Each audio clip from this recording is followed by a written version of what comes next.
Hello दोस्तों, ए to Z study में आपका स्वागत है। तो चलिए आज हम करने वाले हैं navy, MR, coast guard and air force का जीके एंड जीएस का मॉक टेस्ट रिवीजन 2। ठीक है, देखिए हमने रिवीजन इसलिए किया है ना, कि इससे पहले ही हमने 1 से 20 तक मॉक टेस्ट कर दिया है, लेकिन इसका रिवीजन नहीं हुआ। ठीक है, कल हमने एक रिवीजन किया था और आज लास्ट और फिर एक रिवीजन होगा, है ना। आज रिवीजन हो गया एक और उसके बाद हम लोग हमारा चलेगा एक से, है ना, सोमवार से शुक्रवार तक, है ना, मॉक टेस्ट चलेगा और शनिवार को होगा हमारा क्या, रिवीजन होगा। ठीक है, उसी मॉक टेस्ट का।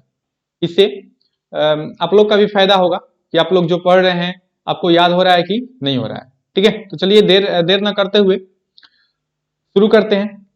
और हाँ, आप इन सब का भी मॉक टेस्ट लगाइएगा। ठीक है, और बताइए कि आपका कितना मार्क्स आ रहा है, ताकि आप मतलब आप जो पढ़ रहे हो आपको याद हो रहा है कि नहीं हो रहा है ना। करना मतलब इसको पढ़ने से आपको कोई फायदा है या नहीं है। ठीक है, आप मॉक टेस्ट जरूर लगाइए और अपना मार्क्स कमेंट में जरूर शेयर कीजिए। ठीक है, तो चलते हैं। हमारा पहला क्वेश्चन है कि अंतरिक्ष में जाने वाली प्रथम महिला कौन थी, है ना। ये मॉक टेस्ट का क्वेश्चन, ये सब हमने बता दिया आपको। आप बताइए अंतरिक्ष में जाने वाली पहली महिला कौन थी, बताइए। देखिए इसका जो सही आंसर होगा वो ऑप्शन नंबर बी, है ना। वेलेंटिना तेरेस्कोवा जो थी वो क्या की थी, अंतरिक्ष में जाने वाली सबसे पहली महिला थी। और ये जो थी रूस की रहने वाली थी, है ना। और ये सबसे पहली बार अंतरिक्ष में कदम रखा कब, 1963 ईस्वी। यहां तक आपको क्लियर हुआ, है ना। इसी तरह से क्लियर करते हुए चलेंगे कि प्रथम अंतरिक्ष में जाने वाली महिला जो थी प्रथम बार वो थी वेलेंटिना तेरेस्कोवा, और वो कहाँ की रहने वाली थी, रूस की। और कब गई थी, 1963 में गई थी। ठीक है, तो यहां तक को क्लियर हुआ। अब चलते हैं आगे। अगला क्वेश्चन हमारा जो क्रिकेट का मेलबर्न स्टेडियम है, यह भी क्वेश्चन पूछा है एग्जाम में कि क्रिकेट का मेलबर्न स्टेडियम जो है किस देश में स्थित है। अब बताइए इसका जो सही आंसर का होगा। देखिए क्रिकेट का जो मेलबर्न स्टेडियम है वो कहाँ है, वो है ऑस्ट्रेलिया में। ठीक है, मेलबर्न स्टेडियम कहाँ है, ऑस्ट्रेलिया में है। इसलिए हमारा सही आंसर होगा ऑप्शन नंबर डी। देखिए मेलबर्न स्टेडियम जो है ये एक मेलबर्न शहर है ना। मेलबर्न शहर है, उसी के उस वहीं पे, है ना। इस ये स्टेडियम है जिसका नाम है मेलबर्न स्टेडियम, मतलब शहर के नाम पे ही रखा गया। और ये जो है ऑस्ट्रेलिया में, ऑस्ट्रेलिया के मेलबर्न शहर में मेलबर्न स्टेडियम स्थित है। इसलिए हमारा सही आंसर ऑप्शन नंबर डी होगा। ठीक है, तो चलते हैं। देखिए एक और बात, हम लोगों ने आपके लिए इंडियन कोस्ट गार्ड, है ना, जिसमें डीबी जीडी यांत्रिकी आता है, आपके लिए एक मॉक टेस्ट तैयार किया है। ठीक है, और आप फॉर्म फिल किए हैं तो इस बुक को आप जरूर खरीदें। ठीक है, क्योंकि इसको आपके पूर्ण सिलेबस के आधार पे, है ना, यानी सिलेबस के बेस पे इसको बनाया गया है, जिसमें आपको 15 क्वेश्चन इंग्लिश के, 10 क्वेश्चन साइंस के, और जनरल नॉलेज के 5 क्वेश्चन, और मैथ के 20 क्वेश्चन, है ना, 20, और रीजनिंग के 10 क्वेश्चन, जो आपको पूर्ण रूप से सिलेबस पे आधारित है। और टोटल आपका जो टोटल क्वेश्चन की संख्या नंबर जो है वह है 60 क्वेश्चन। ठीक है, जिसमें 600 यानी 600 इंपॉर्टेंट क्वेश्चन है, जिसमें आपको, है ना, 10 सेट दिया गया है। अगर मान लीजिए अगर आपने इसे कर लिया, है ना, अगर आपने इस मॉक टेस्ट को कर लिया तो आपकी 90% की तैयारी जो है पूरी हो जाएगी। लगभग 90% की तैयारी मान लीजिए आपकी पूरी हो गई, है ना, क्योंकि आपको इसको सिलेबस बेस बनाया गया, मतलब सिलेबस के आधार पे ही बनाया गया है। और जिसका प्राइस जो है बिल्कुल भी कम है, बिल्कुल ही कम है ना। अगर आपने इंडियन कोस्ट गार्ड का फॉर्म फिल किया है तो आप इस बुक को जरूर खरीदें। और हाँ, एक बात और कि इसको सर्वर पे, है ना, 26 जनवरी तक ही रखा गया है, उसके बाद इसको हटा दिया जाएगा। ठीक है, अगर आपको लेना है तो आप जल्दी इसको जाकर खरीदें। और इसका जो लिंक है वीडियो के डिस्क्रिप्शन बॉक्स में इसका लिंक दिया हुआ है। आप देर ना करें, आप जाकर के इस वीडियो को खरीद लीजिए। ठीक है, अगर आपने फॉर्म फिल किया है तो चलते हैं आगे। अगला क्वेश्चन है हमारा कि विश्व तंबाकू निषेध दिवस कब मनाया जाता है। आप बताइए, ये भी इंपॉर्टेंट क्वेश्चन है, डे से भी क्वेश्चन पूछा जाता है। विश्व तंबाकू निषेध दिवस जो है वो कब मनाया जाता है, आप बताइए इसका जो सही आंसर होगा। देखिए विश्व तंबाकू निषेध दिवस जो है 31 मई को मनाया जाता है। इसलिए हमारा सही आंसर होगा ऑप्शन नंबर बी। ठीक है, देखिए जितने भी क्वेश्चन है ये सब आपको मॉक टेस्ट में लगाया गया है ना, यानी मॉक टेस्ट से लिया गया है। जो आपने मॉक टेस्ट किया है पहले 1 से 22 तक, उसी का क्वेश्चन है। अगर आपने अच्छे से मॉक टेस्ट किया है तो आप इसमें 25 में 25 मारेंगे, है ना, 25 में 25 क्वेश्चन करेंगे सही। अगर आपने नहीं किया है ना, तो आपको दिक्कत होगी। और दिक्कत नहीं होगी दिक्कत अगर हो रही है तो आप जो हमारा मॉक टेस्ट वीडियो है 1 से 22 तक आप जाकर के देख सकते हैं, ठीक है। और वो चैनल के प्लेलिस्ट में दिया हुआ है उसका, चैनल के प्लेलिस्ट में आप जाकर के देख सकते हैं हमारा मॉक टेस्ट का वीडियो। तो चलते हैं आगे। अगला क्वेश्चन है कि दक्षिण भारत की सबसे ऊंची चोटी कौन सी है? दक्षिण भारत की सबसे ऊंची चोटी कौन सी? देखिए दक्षिण भारत की सबसे ऊंची चोटी है नाईमुदी, इसलिए हमारा सही आंसर ऑप्शन नंबर डी होगा, ठीक है। अगर यहां तक आपको कोई दिक्कत है तो आप कमेंट में आकर के पूछ सकते हैं, ठीक है। अगला क्वेश्चन हमारा न्यूमेटिक्स है ना, न्यूमेटिक्स अस्थियां जो है ये किस में पाई जाती है बताइए, ये भी क्वेश्चन हो गया यहाँ पर। न्यूमेटिक्स अस्थि जो है, हड्डी जो है वो कहाँ पाई जाती है? देखिए न्यूमेटिक्स जो हड्डी है ये ज्यादातर पक्षियों में पाई जाती है ना, क्योंकि उसकी हड्डी जो होती है खोखली होती है, ठीक है। पक्षियों में पाया जाता है न्यूमेटिक्स हड्डियां। और आपको इसमें कौन सा पक्षी दिखाई दे रहा है? तो मोर दिखाई दे रहा है, इसलिए हमारा सही आंसर ऑप्शन नंबर सी, ठीक है। मोर जो है, मोर में न्यूमेटिक्स हड्डियां पाई जाती है, इसलिए हमारा सही आंसर ऑप्शन नंबर सी है। अब चलते हैं आगे। अगला क्वेश्चन है हमारा बैरोमीटर। आप लोग बैरोमीटर के बारे में पहले भी बता चुके हैं। बैरोमीटर का धीरे धीरे नीचे गिरना क्या संकेत करता है ना?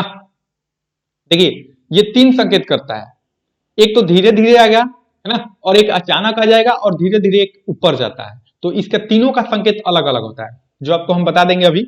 बैरोमीटर का धीरे धीरे जब नीचे जाता है ना, जब पाठ्यांक या उसका जो स्तर धीरे धीरे, बैरोमीटर का स्तर धीरे धीरे नीचे जाता है, तो आप समझ लीजिए क्या होने वाली है? वर्षा होने वाली। इसलिए हमारा सही आंसर ऑप्शन नंबर ए होगा, वर्षा होने वाली होती है ना, जब धीरे धीरे नीचे जाएगी तब। अब देख लेते हैं, अगर एकाएक नीचे चला गया, अगर है ना, अगर एकाएक अगर नीचे जाता है तो आंधी तूफान होगी, आंधी तूफान। और धीरे धीरे है ना, धीरे धीरे जब ऊपर की ओर जाती है तो क्या होगा? आसमान साफ होगा, आसमान साफ होगा। इसलिए हमारा जो है ना, ये क्वेश्चन हमारा बोल रहा था धीरे धीरे नीचे जाएगा, तो धीरे धीरे नीचे जाएगा तो वर्षा होगी, और जब धीरे धीरे ऊपर जाएगा तो मौसम साफ होगा, ठीक है। यहां से आपके 3 क्वेश्चन क्लियर हुए, ठीक है। तो चलते हैं अगले क्वेश्चन तरफ। अगला क्वेश्चन हमारा आर्थिक विकास क्षेत्र, मतलब आर्थिक विकास जो उसका तीसरा क्षेत्र क्या कहलाता है? आर्थिक विकास का है ना, उसका तीसरा क्षेत्र क्या कहलाता है? ये भी हमने आपको बता दिया। देखिए आर्थिक विकास का जो तीसरा क्षेत्र है वो क्या कहलाता है? सॉरी, वो कहलाता है आपका सेवा क्षेत्र, है ना, सर्विस सेक्टर तीसरा क्षेत्र कहलाता है। और प्राथमिक जब बोलेगा यानी प्राइमरी तो होता है कृषि क्षेत्र, ठीक है। और दूसरा होता है औद्योगिक क्षेत्र। इस तरीके से आपको आर्थिक विकास के लिए 3 गो सेक्टर को बांटा गया है। पहला में होता है आपका कृषि क्षेत्र यानी एग्रीकल्चर सेक्टर, सेकंड में होता है आपका क्या? औद्योगिक बिजनेस सेक्टर, और थर्ड में होता है आपका क्या? सेवा यानी सर्विस सेक्टर। इसलिए हमारा सही आंसर क्या होगा? आर्थिक तीसरा बोल रहा है ना, तो तीसरा होगा हमारा क्या? सर्विस सेक्टर यानी सेवा क्षेत्र, ठीक है। अब चलते आगे। अगला क्वेश्चन है हमारा, ठीक है, संविधान की किस अनुसूची में 22 भाषाओं का वर्णन? ये तो हमने बहुत बार क्वेश्चन आपको बता दिया है, बहुत बार रिपीट हुआ है। तो अब बताइए इसका जो सही आंसर होगा। देखिए इसका जो सही आंसर होगा ऑप्शन नंबर सी होगा, यानी 8वीं अनुसूची में 22 भाषाओं का वर्णन किया गया है, इसलिए हमारा सही आंसर ऑप्शन नंबर सी होगा, ठीक है। तो चलते हैं आगे। अगर आपको कोई दिक्कत है कमेंट में आकर के पूछ सकते हैं, ठीक है।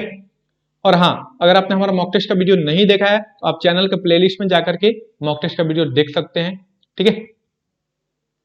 जो 1 से 22 तक हमने करा दिया है, अभी रिवीजन चल रहा है, और इसके बाद हम मॉक टेस्ट लगाएंगे सोमवार से, ठीक है।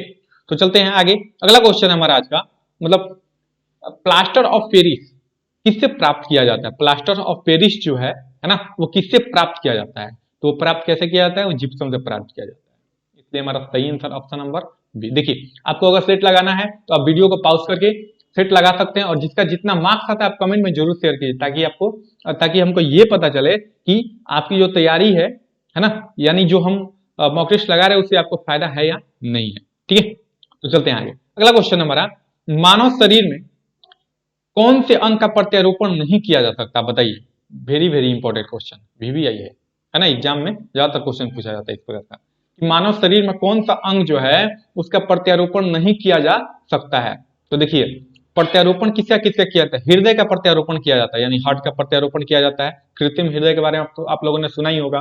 गुर्दा यानी किडनी का भी प्रत्यारोपण किया जाता है, और फेफड़े यानी लंग्स का भी प्रत्यारोपण किया जाता है, लेकिन मस्तिष्क का प्रत्यारोपण नहीं किया जाता है। अगर हम मस्तिष्क का प्रत्यारोपण करेंगे तो आदमी पागल हो जाएगा, है ना, क्योंकि किसी और का दिमाग किसी और में फिट कर देंगे, ठीक है, तो वो तो उसके दिमाग से चलने लगेगा, होगा ना, वो उसके दिमाग से चलेगा तो उसकी जो मानसिक संतुलन है वो बिगड़ जाएगी, ठीक है। इसलिए क्या होता है कि मस्तिष्क का प्रत्यारोपण नहीं किया जाता है, इसलिए हमारा सही आंसर ऑप्शन नंबर सी होगा, ठीक है। तो चलते हैं आगे, अगला क्वेश्चन हमारा, वायु में ध्वनि का वेग लगभग कितना होता है? वायु में ध्वनि का वेग कितना होता है? बताइए इसका जो सही आंसर होगा। देखिए इसका जो सही आंसर होगा ऑप्शन नंबर बी होगा, 330 मीटर पर सेकेंड।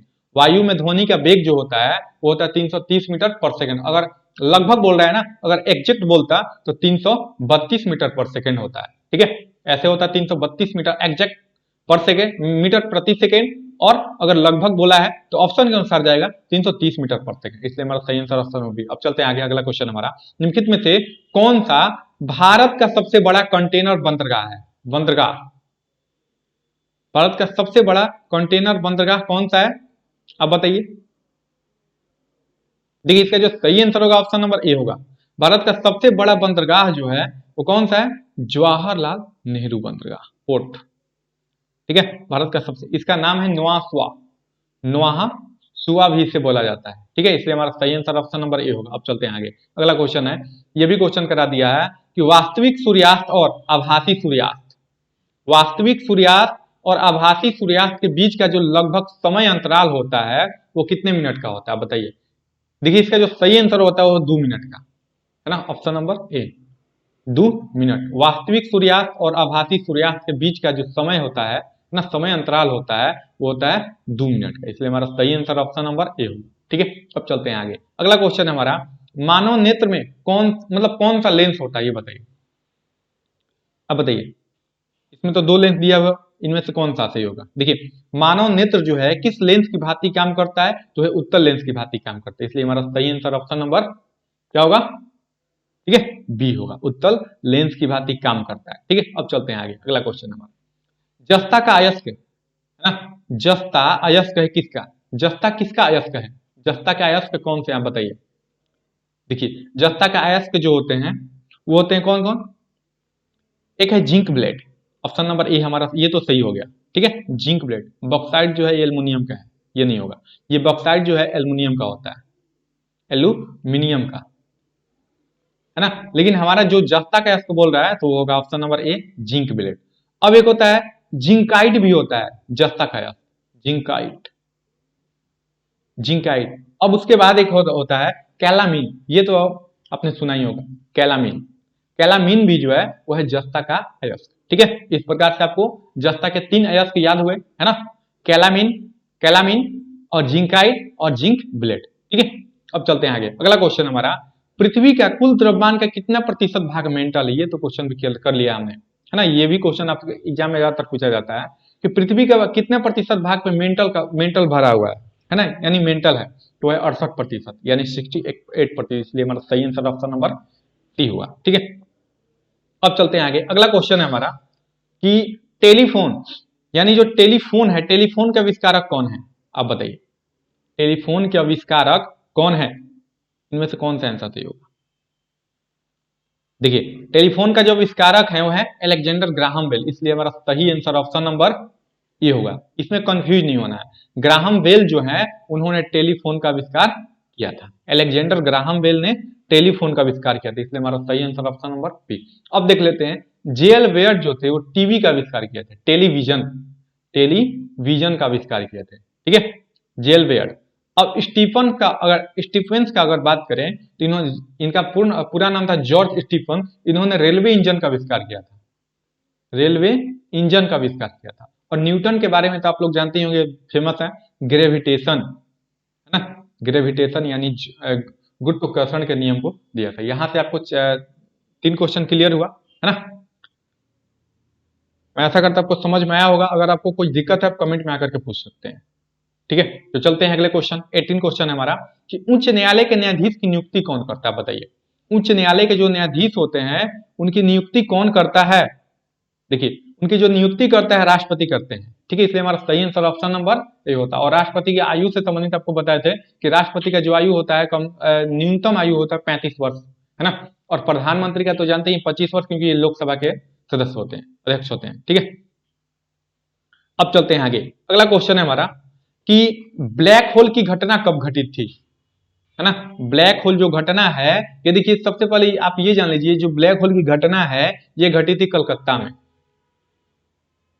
कलकत्ता में। और इसमें क्या हुआ था, 130 अंग्रेज थे, 123 अंग्रेज थे, जिनको एक छोटा सा रूम में, है ना, एक रूम में बंद कर दिया गया था, ठीक है, जिनकी उनकी दम घुटने की वजह से, यानी उनको ऑक्सीजन नहीं मिल पा रही थी, है ना, और उसी में वो लोग मर गए थे। इसे ही हम क्या बोलते हैं, ब्लैक होल की घटना बोलते हैं, ठीक है। और ये जो घटना घटित हुई थी ये होती 20 जून 1756, हमारा सही आंसर ऑप्शन नंबर डी, ठीक है, 20 जून 1756 में हुआ था, ठीक है। तो चलते हैं आगे, अगला क्वेश्चन हमारा गणपति उत्सव, गणपति उत्सव यानी शिवाजी उत्सव किसने आरंभ किया, गणपति उत्सव का आरंभ किसने किया था बताइए। ये क्वेश्चन हमने बता दिया है पहले भी, है ना।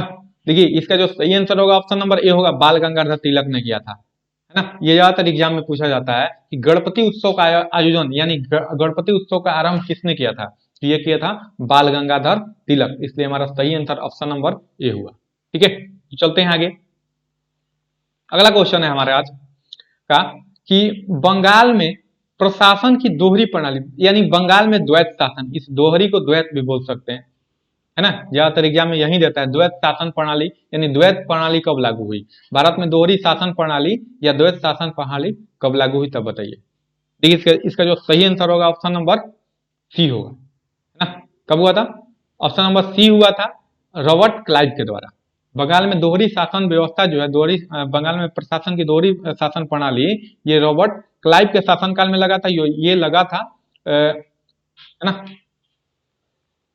ये लगा था आपको 1765 में, है ना, 1765 से 1772 तक चला था। ये क्वेश्चन यही देता है कि बंगाल में दोहरी शासन व्यवस्था कब लागू हुई थी, यानी द्वैत शासन कब लागू हुई थी, ये 65 से 72 में चली थी। और किसके शासनकाल में लागू हुआ था ये, उस समय वहां के कौन थे गवर्नर, तो वो थे रॉबर्ट क्लाइव, ठीक है, इसलिए हमारा सही आंसर ऑप्शन नंबर बी हुआ। तो चलते हैं आगे, अगला क्वेश्चन हमारा कि दुनिया का सबसे पुराना वेद, यानी दुनिया का सबसे प्राचीन वेद जो है वो कौन सा है बताइए।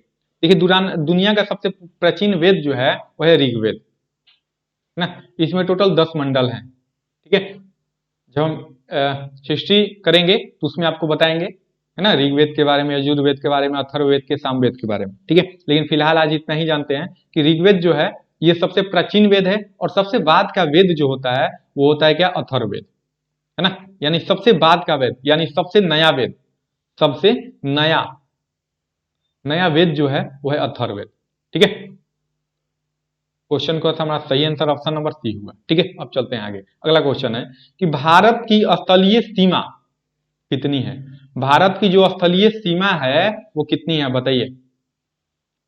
भारत की स्थलीय सीमा कितनी है, तो 15,200 किलोमीटर, इसलिए हमारा सही आंसर ऑप्शन नंबर ए हुआ, है ना, 15,200।